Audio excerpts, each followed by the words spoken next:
Let's see. So I'm going to start with the story, of course. And this one's going to come with a disclaimer. That is, never, ever, ever try this at home. Anybody. Trust me.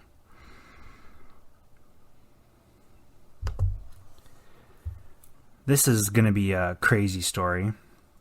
And I'm going to say right off the bat, this is one of those scenarios where you should never, ever, ever, ever try this at home. Never try this yourself because it's super dangerous and stupid. And even though it makes for an interesting and enlightening story, I'll repeat, never try this at home. But when I was a teenager, and of course, that's indicative of doing dumb things when you start off with when I was a teenager. But when I was a teenager, we had this group of friends, and this one friend who happened to be given a sum of money. I think he was given $300 or $400 to buy clothes for school for the next school year, which was coming up. And this was probably sometime in August or maybe July. But he was given this sum of money, and we all knew about it. And of course, being teenage boys, we were just on a mission to try to get some of that money from him to, take us to McDonald's and pay for our meals or buy us something or whatever it was, tried to get the money from him. But he, had this money, and he wasn't shy about bragging about it. And, we all kind of weren't shy about trying to get the money from him. But one of my friends, he was, he's my best friend growing up. He and I would do kind of crazy things, and we'd always be known for never backing down from some kind of dare or challenge. And so he and I said, I wonder what we could do to try to get the money from him. And so I think we were just asking random things like, would you give us the $300 if we did blah blah blah? And eventually we landed on touch the power lines, and that was what made the kid interested in taking us up on the offer and the bet. And he said, I'll give you the money in my pocket, which was $300. And we were like, no, specifically say you will give us the $300 in your pocket if we touch the power line. And of course, it was one of those things where not both people could touch it because it was up high. And then we started orchestrating this plan, and we decided, okay, the best way to do this is to get a ladder, and we can't do it in our neighborhood because our neighborhood had all underground power lines. So we decided we were going to walk up to this bridge overpass where we could touch the power lines because we knew there were power lines there, and there was a highway that went over the top of it, but this was a back road and there wasn't a ton of traffic down there. And we actually used to go to this corner store that was at the end of the road, and we'd get drinks and snacks, and we'd then walk down the road about a quarter of a mile, and we'd actually hang out under this bridge because it was kind of cool. It was fun to just go out and hang, and there wasn't a ton of traffic down there. So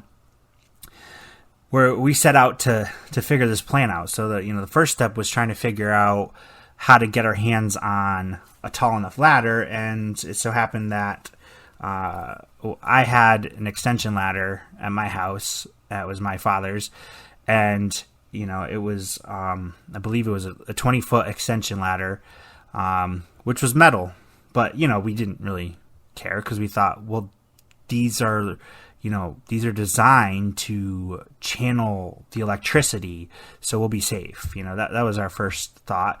And also there was rubber tips at the end that allowed us to have that same notion and carry that forward and think to ourselves, well, we're going to be fine because it's going to just channel that electricity through it and out and down into the ground, and it'll be no problem. So we decided we'd get the ladder, and then the both of us would carry this ladder up to that bridge overpass, and we debated back and forth for a little while, but it was decided that I would hold the ladder while he climbed the ladder, but we'd have equal stake in this, because if I'm holding the ladder and he does get electrocuted, then we both would get electrocuted. So that's what made it fair, and it needed to be fair in order for us to both earn this $300 evenly and be able to split it. So really, for $150 for one person, we thought it was worth our lives. So we set out, we get the ladder, and we start walking, and we, get down out of our residential neighborhood, and we get up onto, it was actually a main road, and we get across the road, and it was little ways that we had to walk up while we're on the main road, and we're getting tons of stares as people driving by. We're just ignoring them. We're like, what? We're just walking with an extension ladder. No big deal. It was just, a group of 5 or 6 kids. 2 of them are going to do something stupid, and the rest to watch the other kids do the stupid things and hope to see something really bad happen, because that's the sickness that teenage boys have. And so we all started walking, and then the clouds started to roll in, and we could hear thunder in the background, and we're thinking we could take this as a sign, or this just adds to the whole adventure of it. So we just continued on, and we walked, and I do remember that prior to this, my friend had said that he had asked his older brother if it was possible to touch the power lines, and the older brother said, well, as long as you don't touch the exposed wire, you just touch the plastic or rubber container that goes around the power line, you should be fine. And so, he told me this, but we didn't tell, the other friend about it, because we thought this was our advantage. As long as we could just, get up there and just touch that, just touch that one part of it, we'd be safe. So we, had this knowledge, and we continued on. And so then we get up there and quickly realized that this was not going to be no easy task, because essentially what happened was you're trying to hold a 20-foot extension ladder fully extended straight up in the air, one person essentially, while another person is climbing it. It's practically impossible. And so we were struggling just to get this thing to stand straight up in the air and balance it. And it kept falling and crashing into the middle of the road. And like I said, this was not a really well-traveled road, so there wasn't a ton of people. But, we essentially were just playing this game with the ladder, trying to get it to stand up. And, we thought that it was going to be tall enough that it would actually be able to lean on the power line, but that wasn't the case. And then our plan was, well, let's get it balanced and then just climb up, and then you get the extra 5-6 feet to reach, maybe, even a little bit more, and then you can actually do it. And all we had to do is just touch it, and then, the stipulation was touch it and keep your hand there for 5 seconds.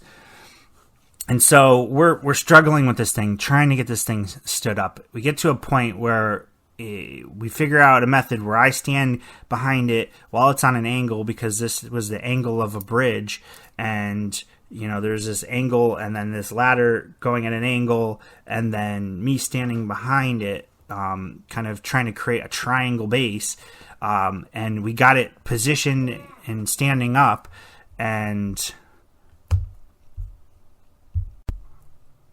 little bit of interruption, little voices. All right, continuing now.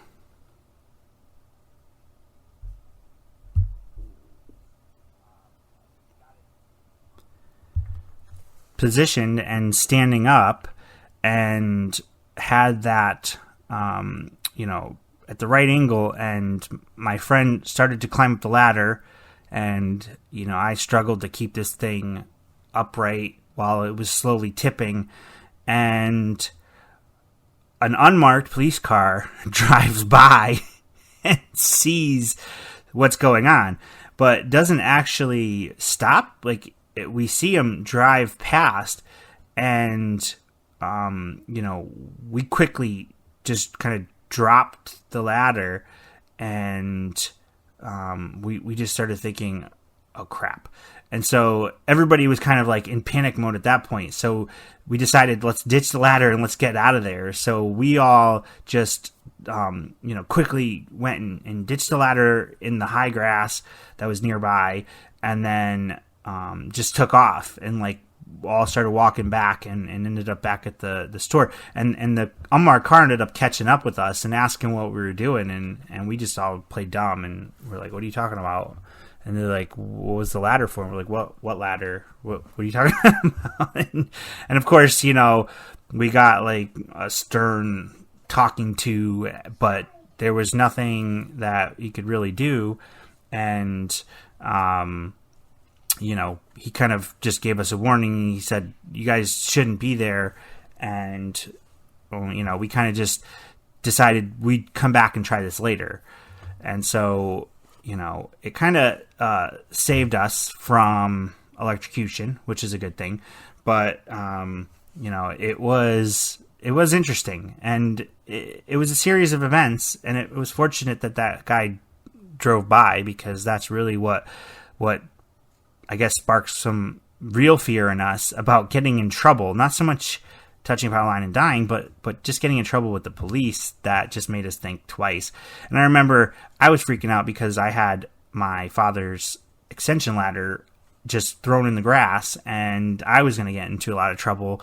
So, I made my friend, the one that was going to climb up and touch the line, later on, a couple hours later, I made him go back up there and help me. And so we went back up when coast was clear and got that ladder and basically sprinted while running, the two of us carrying this ladder, and sprinted back to my house and then, stored the ladder again. But, it was I guess you can call it a cautionary tale of doing something dumb and missing several warnings as to why you shouldn't do this dumb thing. But eventually something stepped in and saved us, and it was a fortunate thing. And I'll say again, never try this at home, because later on we actually found out that those plastic containers or whatever, all it would take is just the slightest gap in it or crack in it, and then you're done. I mean, and that would have just been an awful thing to see, because I imagine that it would have got both of us. And then, and the kind of friends that were with us would have probably just run away and not even tried to save us. I don't even know if they would have called 911. And it's not like we had cell phones back then that, any of them could have called 911 right away. Like, maybe they would have ran to the gas station or the corner store and told somebody to call 911, but I feel like they would have just ran and pretended like nothing happened. So I'm here talking today because of the fortunate events that unfolded with, an unmarked cop car driving by. And, that's just not doing something smart. And being a teenage boy and not doing something smart, bad combination. But that's my intro story for today.